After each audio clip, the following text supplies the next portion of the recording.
नमस्कार. VAJ academy YouTube चॅनलवर आपलं सहर्ष स्वागत आहे. या व्हिडिओमध्ये आपण महाराष्ट्रातील सर्वात जबरदस्त अशी जी योजना आहे, ती मुख्यमंत्री माझी लाडकी बहीण योजना, जी की आजपासून म्हणजेच 1 जुलै 2024 पासून सुरू झालेली आहे. तर या योजनेची सविस्तर माहिती आपण पाहूयात. तर मुख्यमंत्री माझी लाडकी बहीण योजना या योजनेची मराठीमध्ये सर्व माहिती आपण या व्हिडिओमध्ये पाहणार आहोत. व्हिडिओ शेवटपर्यंत पहा म्हणजे सर्व तुमचे डाउट्स क्लिअर होतील. या व्हिडिओला सर्वांनी लाईक करा, शेअर करा आणि VAJ अकॅडमी हे YouTube चॅनल सबस्क्राईब करा. तर आता सर्वात आधी एक लक्षात ठेवा, की मुख्यमंत्री माझी लाडकी बहीण योजना ही जी योजना आहे ना, ही मध्य प्रदेश या राज्यामध्ये एक योजना सुरू झाली होती, लाडकी बहीण योजना. तर म्हणजे त्याच योजनेचं अनुकरण महाराष्ट्रामध्ये केलेलं आहे आणि तिला नाव दिलेलं आहे मुख्यमंत्री माझी लाडकी बहीण योजना. आता याचा जो GR आहे म्हणजे शासन निर्णय तो 28 जून 2024 या तारखेला काढण्यात आलेला आहे. आता मुख्यमंत्री माझी लाडकी बहीण योजना ही कोणत्या विभागामार्फत राबवली जाणार आहे? तर महिला व बाल विकास विभाग यांच्या मार्फत राबवली जाणार आहे. आता ही योजना का आणि कशासाठी राबवली जाणार आहे ती आपण सुरुवातीला पाहूयात. नंतर या योजनेसाठी पात्र कोण आहे, अपात्र कोण आहे, अर्ज कसा भरायचा ही सर्व माहिती आपण या व्हिडिओमध्ये पाहूयात. व्हिडिओ शेवटपर्यंत पहा. आता प्रस्तावनेमध्ये काय म्हटलेलं आहे पहा. तर महाराष्ट्र राज्यातील महिलांमध्ये अॅनिमियाचे प्रमाण 50 पेक्षा जास्त आहे. आता अॅनिमिया का होतो? तर लोहाच्या अभावामुळे अॅनिमिया हा आजार होतो. त्याच्यामध्ये महिलांना थकल्यासारखं वाटतं. तसेच राज्यातील श्रमबल पाहणीनुसार पुरुषांची रोजगाराची टक्केवारी ही 59.10% व स्त्रियांची रोजगाराची टक्केवारी ही 28.70% इतकी आहे. ही वस्तुस्थिती लक्षात घेता महिलांच्या आर्थिक आरोग्य परिस्थितीमध्ये सुधारणा करणे आवश्यक आहे. महिलांचे आरोग्य व पोषण आणि त्यांच्या आर्थिक स्वावलंबनासाठी राज्यात विविध योजना राबवण्यात येत आहेत. महिलांना श्रम सहभाग पुरुषांच्या तुलनेत कमी आहे. यामुळे त्यांच्या आर्थिक स्वातंत्र्यावर परिणाम होतो. सदर परिस्थिती लक्षात घेऊन राज्यातील महिलांच्या आर्थिक स्वातंत्र्यासाठी त्यांच्या आरोग्य आणि पोषणामध्ये सुधारणा करणे आणि कुटुंबातील त्यांची निर्णायक भूमिका मजबूत करण्यासाठी महाराष्ट्र राज्याची मुख्यमंत्री माझी लाडकी बहीण योजना सुरू करण्याचे प्रस्तावित आहे. आता या शासन निर्णयामध्ये काय म्हटलेलं आहे ते पहा. तर त्याच्यामध्ये म्हटलेलं आहे की राज्यातील महिलांच्या आर्थिक स्वातंत्र्यासाठी त्यांच्या आरोग्य आणि पोषणामध्ये सुधारणा करणे आणि कुटुंबातील त्यांची निर्णायक भूमिका मजबूत करण्यासाठी महाराष्ट्र राज्याची मुख्यमंत्री माझी लाडकी बहीण योजना सुरू करण्यास मान्यता देत आहे. आता या योजनेचा उद्देश काय आहे? तर राज्यातील महिला व मुलींना पुरेशा सोयी सुविधा उपलब्ध करून रोजगार निर्मितीस चालना देणे, त्यांचे आर्थिक सामाजिक पुनर्वसन करणे, राज्यातील महिला स्वावलंबी व आत्मनिर्भर करणे, राज्यातील महिलांना व मुलींना सशक्तीकरणास चालना मिळणे, महिला आणि त्यांच्यावर अवलंबून असलेल्या मुलांच्या आरोग्य आणि पोषण स्थितीत सुधारणा करणे ही या योजनेची उद्दिष्टे आहेत. आता ही जी योजना आहे ती मुख्यमंत्री माझी लाडकी बहीण योजना या योजनेचं स्वरूप काय आहे? तर पात्रता कालावधी दरम्यान म्हणजे जी काही पात्रता आहे आता सध्या 1 जुलै ते 15 जुलै या दरम्यानमध्ये ही मुख्यमंत्री माझी लाडकी बहीण योजना म्हणजे आपल्याला अर्ज करता येणार आहे. तर हा पात्रता कालावधी आहे. तर पात्रता कालावधी दरम्यान प्रत्येक पात्र महिलेला तिच्या स्वतःच्या आधार लिंक केलेल्या थेट लाभ हस्तांतरण म्हणजे जे बँकेमध्ये अकाउंट काढलेलं आहे, ज्या बँकेमध्ये आधार कार्ड लिंक झालेलं आहे, तर अशा बँकेमध्ये थेट शासनाकडून पैसे जमा होणार आहेत. म्हणजे कोणी याच्यामध्ये मध्यस्थ नसणार आहे. शासनाकडून थेट त्या महिलेच्या बँक खात्यामध्ये पैसे जमा होणार आहेत. तर लाभ हस्तांतरण डायरेक्ट बेनिफिट ट्रान्सफर ज्याला आपण DBT म्हणतो, सक्षम बँक खात्यात दरमहा 1,500 इतकी रक्कम दिली जाईल. तसेच केंद्र/राज्य शासनाच्या अन्य आर्थिक लाभाच्या योजनेद्वारे 1,500 पेक्षा कमी लाभ घेत असेल तर फरकाची रक्कम या योजनेद्वारे पात्र महिलेस देण्यात येईल. म्हणजे एखाद्या महिलेला समजा राज्य शासन असेल किंवा केंद्र शासनाच्या इतर योजनेमधून जर समजा एखाद्या ए नावाच्या महिलेला 1,000 रुपये मिळत असतील आणि तिने जर या योजनेअंतर्गत अर्ज केला तर तिला 1,500 नाही मिळणार, तर हे 8,000 ऑलरेडी तिला मिळत आहेत, याच्यामध्ये अजून फक्त तिला 500 रुपये मिळणार, असे झाले एकूण 8,500. पण एखाद्या ज्या महिलेला राज्य शासन किंवा केंद्र शासनाकडून काहीच पैसे मिळत नसतील, तर अशा महिलेला 8,500 रुपये दरमहा दिले जाणार आहेत.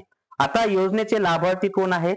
तर महाराष्ट्र राज्यातील 21 ते 60 या वर्ष वयोगटातील विवाहित, विधवा, घटस्फोटित, परित्यक्त्या आणि निराधार महिला या योजनेच्या लाभार्थी आहेत. ज्या अविवाहित आहेत त्या अर्ज करू शकत नाहीत, हे लक्षात असू द्या.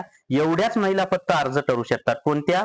विवाहित, विधवा, घटस्फोटित, परित्यक्त्या आणि निराधार महिलाच फक्त अर्ज करू शकतात.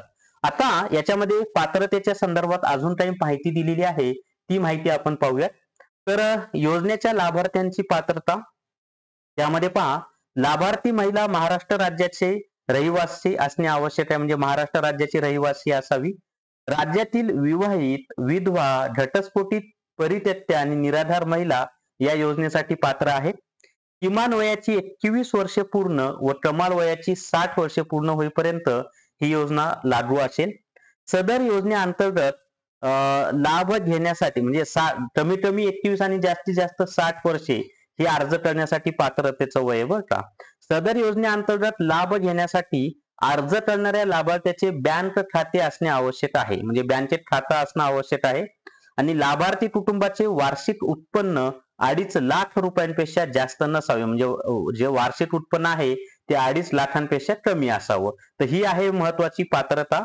आता जी अपात्रता आहे, म्हणजे कोणत्या महिला अर्ज करू शकणार नाहीत, ती माहिती सुद्धा आपण पाहूयात. ती सुद्धा माहिती असणं आवश्यक आहे. तर अपात्रतेमध्ये काय म्हटलेलं आहे ते पहा. तर ज्यांच्या कुटुंबाचे एकत्रित वार्षिक उत्पन्न 2.50 लाख रुपयांपेक्षा अधिक आहे, म्हणजे आता एकत्रित म्हणजे काय, तर पती, पत्नी, त्यांची मुलं या सर्वांचं एकत्रित वार्षिक उत्पन्न जर 2.5 लाखांपेक्षा अधिक असेल तर ते अर्ज करू शकत नाहीत. ज्यांच्या कुटुंबातील सदस्य आयकरदाता आहे, म्हणजे ज्या कुटुंबामध्ये एखादा जरी सदस्य इन्कम टॅक्स भरत असेल तरी त्या कुटुंबातील व्यक्ती अर्ज करू शकत नाही. ज्यांच्या कुटुंबातील सदस्य नियमित किंवा कायम कर्मचारी किंवा कंत्राटी कर्मचारी म्हणून सरकारी विभाग, उपक्रम, मंडळ, भारत सरकार किंवा राज्य सरकारच्या स्थानिक संस्थेमध्ये कार्यरत आहेत किंवा सेवानिवृत्तीनंतर निवृत्ती वेतन घेत आहेत, परंतु बाह्य यंत्रणाद्वारे कार्यरत असलेले तथा स्वयंसेवी कामगार आणि कर्मचारी अपात्र ठरणार नाहीत. मी तुम्हाला सोपं सांगतो की जे उमेदवार थेट शासनाकडून शासकीय काम करतात, मग ते कंत्राटी असतील किंवा नियमित किंवा कायम कर्मचारी असतील, त्यांना अर्ज करता येणार नाही. पण जे शासनाचं काम करतात परंतु थेट शासनाकडून त्यांची नेमणूक झालेली नसून एखाद्या कंपनी मार्फत शासनाचं काम करण्यासाठी त्यांची नेमणूक झालेली असेल, त्यालाच आपण बाह्य यंत्रणेद्वारे कार्यरत म्हणतो. तर असा व्यक्ती मात्र जरी तो शासकीय काम करत असला पण तो शासनाकडून नसून शासनाने कंपनी नेमलेली आणि त्या कंपनी मार्फत तो शासकीय काम करत आहे, तर अशी व्यक्ती 2.5 लाखापेक्षा कमी उत्पन्न असेल तर ती महिला यासाठी अर्ज करू शकते. सदर लाभार्थी महिलेने शासनाच्या इतर विभागामार्फत राबवण्यात येणाऱ्या आर्थिक योजनेद्वारे 1,500 रुपयापेक्षा जास्त लाभ घेतला असेल तर ती महिला अपात्र असेल. म्हणजे एखादी महिला समजा बी नावाची एखादी योजना आहे, केंद्र शासन असेल किंवा राज्य शासन, त्याच्यातून ऑलरेडी तिला 1,500 रुपयापेक्षा जास्त आर्थिक लाभ शासनाकडून मिळत असेल दरमहा, तर ती महिला या योजनेसाठी अर्ज करू शकत नाही, कारण ऑलरेडी तिला आर्थिक मदत मिळतच आहे.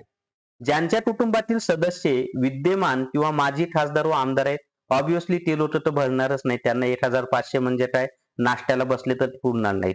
ज्यांच्या कुटुंबातील सदस्य भारत सरकार किंवा राज्य सरकारच्या बोर्ड, कॉर्पोरेशन, बोर्ड, उपक्रमाचे अध्यक्ष किंवा उपाध्यक्ष किंवा संचालक सदस्य आहेत, ते अपात्र आहेत.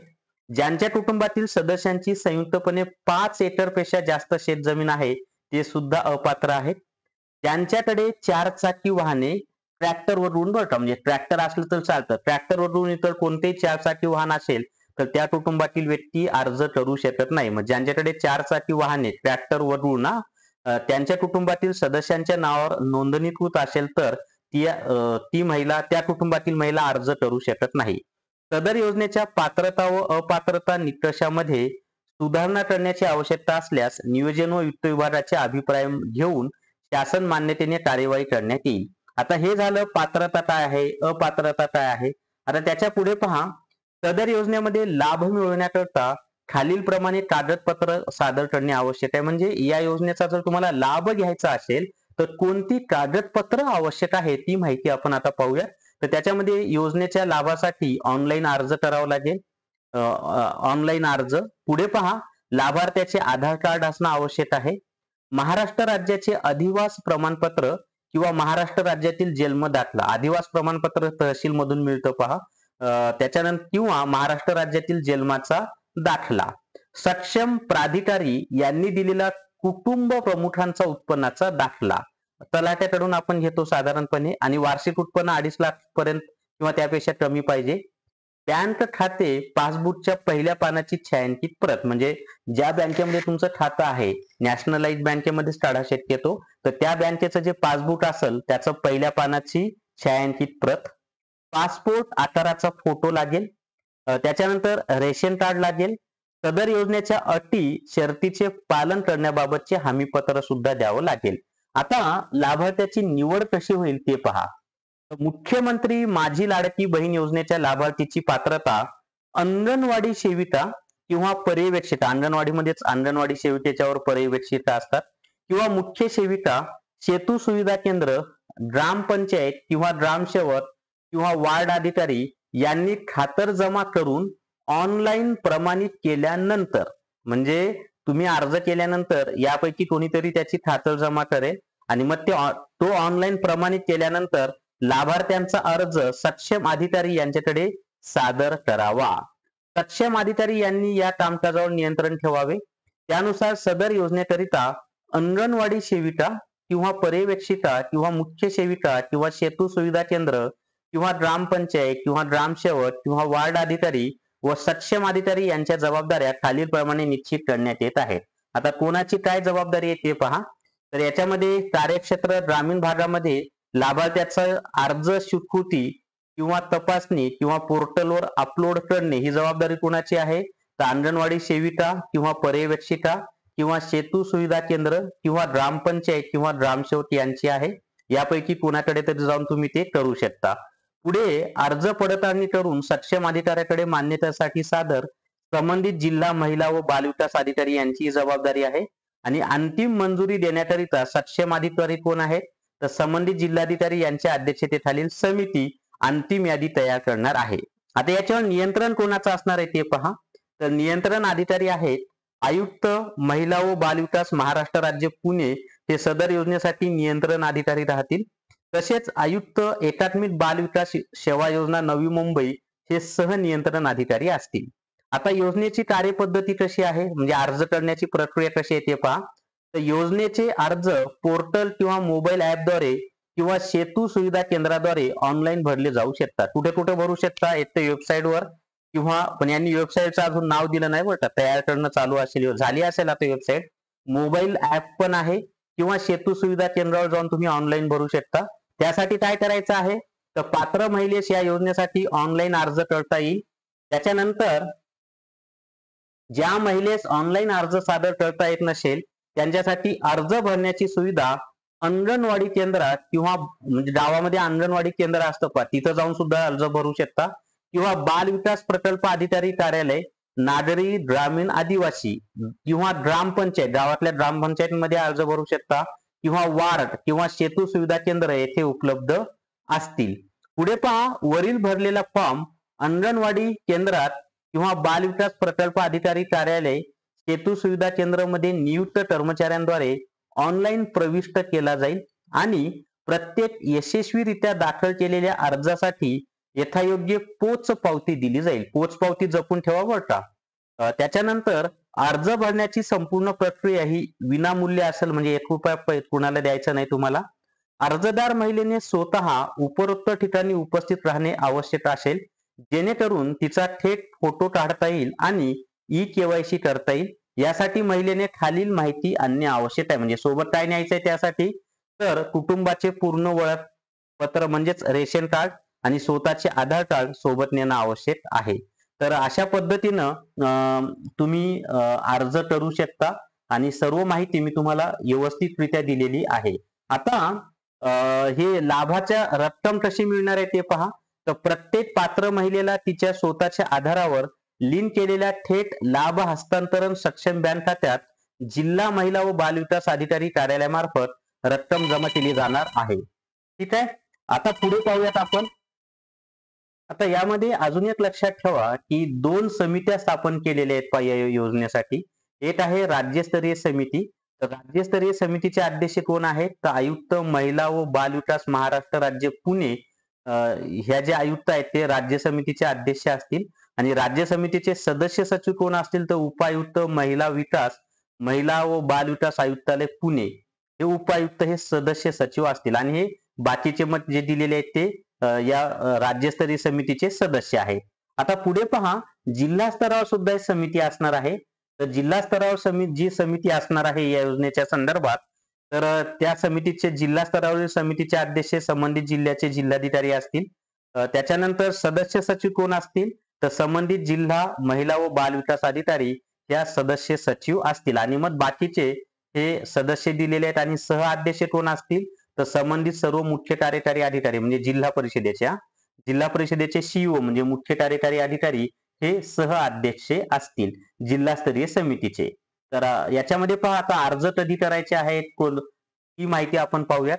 तर अर्ज प्राप्त करण्यास सुरुवात होणार आहे 1 जुलै 2024. अर्ज प्राप्त करण्याचा शेवटचा दिनांक आहे 15 जुलै 2024. तात्पुरती यादी प्रकाशन दिनांक आहे 16 जुलै 2024.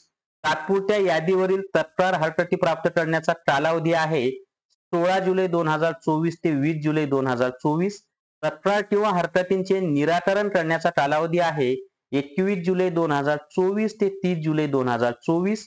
अंतिम यादी प्रकाशन दिनांक 1 ऑगस्ट 2024. लाभार्थ्याचे बँकेमध्ये ई-केवायसी करणे 10 ऑगस्ट 2024. लाभार्थी निधी हस्तांतरण 14 ऑगस्ट 2024 आणि त्यानंतरच्या महिन्यात देय दिनांक प्रत्येक महिन्याच्या 15 तारखेपर्यंत 1,500 रुपये त्या महिलेच्या खात्यामध्ये जमा होणार आहेत. तर ही संपूर्ण माहिती मी तुम्हाला मुख्यमंत्री माझी लाडकी बहीण योजनेची दिलेली आहे. तर या व्हिडिओला सर्वांनी लाईक करा, शेअर करा आणि VAJ अकॅडमी हे YouTube चॅनल सबस्क्राईब करा. धन्यवाद.